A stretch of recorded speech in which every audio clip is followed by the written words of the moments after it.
back up. That was not my first words I wanted to say. Here are my first words that I wanted to say. This is it. A quote from Brother Jackson. I see this as possibly the last time I'm going to get to speak to my former students and faculty and friends in this capacity. When I came to Rio Lindo Academy, I was 28 years old. I had, at that time, as a hairstyle and afro. At age 60, I now have a afro. And it really is hard to believe I've made 60. I feel better than I did when I was 50. Amen. I feel like $1 million and wish I could look like $1 million. I really feel great, and I feel so honored to have this opportunity to be with students, family, and friends, and former members from Oakland. Some of them came over. I'm so thankful that they did. And we had some good years in Oakland. I was here for 7 years, and I was at Oakland for 7 years. And both very good experiences. And when I need to just thank some people, I want to start with Brad. He helped to get this was my idea. Yes, let me tell you why it was my idea. Because it came to my mind. But anyway. I thought about it. I said, I'm about to turn 60. And I said, what should happen then? And I thought about, probably took some time, I thought about my former students really, because coming to Rio was as I see it, if you really want to understand me even more, and you don't know anything about my Rio experience, you can't understand me fully. Because this is a great part of my life when I came here. So I said, I'd like to just speak on this first Sabbath in February to my former students and faculty and staff like that as an opportunity, because it could be our last time to have an opportunity like this. I also want to thank Alan Sabori. How many know Alan? Okay, a few of you know Alan. Alan was the first person, I'm talking about male or female, the first person, old or young, that I ever met that was totally focused. Alan only had one thing that he wanted to do, and that was what? Music. There was no division in his mind, nothing got in the way. He wanted to do music. That's all he wanted to do. And he was the first person I ever met that was totally focused. And that's amazing to see in life, somebody that can stay so focused for so long and still seem to be happy. And so when I mentioned this to him, he started getting the ball going. I had to kind of let him know in a gentle way.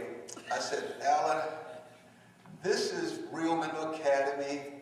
This is not Hollywood. Because he's used to doing things on a much bigger scale. And I said, we'll make it, we'll just gather around. But he really has worked almost like he was being paid. And I really do publicly want to thank Alan for all he's done. Tremendous help. And he told me that Jolie was also a big help as he was trying to get things done. And then I want to thank Doug and Jenny. Doug, I knew him as a task force dean, and then when he was asked to be principal, I was asked to be on the Rio board. So I got to see him not as a task force dean, but as a principal. And believe me, I've been for a few years now, he is doing a very good job. Because when the board had the opportunity to decide how they should ask him to serve in the future, they gave him the maximum years you could give a principal to serve. And I know that while I was here, that I always felt and still do feel that Doug and Jenny are one of the best matched couples that I know personally. Amen. They just they just get along very, very well, and I know he's able to work here because of his wife. As simple as that. This is hard work, working at the academy, and so I appreciate that. And I also just want to say a word of appreciation to Terry Simmons that was playing the piano. She came up from Oakland, and she used to help at my church at Emmanuel Temple, and she's the kind of pianist that would just make you sing. You know,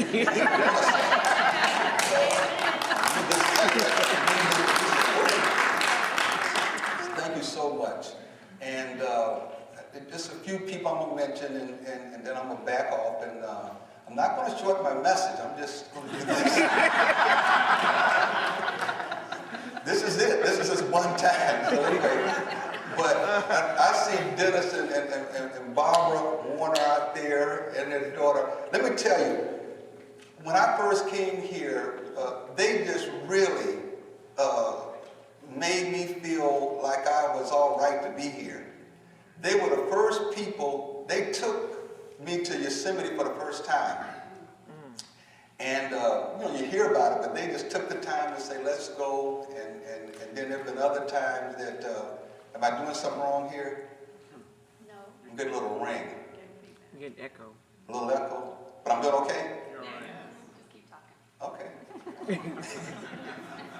The angels are joining you.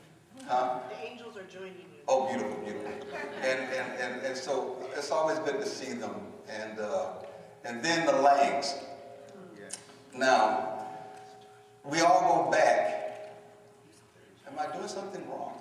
Is your mic on here? Yeah. Are 2 mics on? Yeah, turn one of them off. They're going to help me out. We haven't got to the message yet, so this is warming up.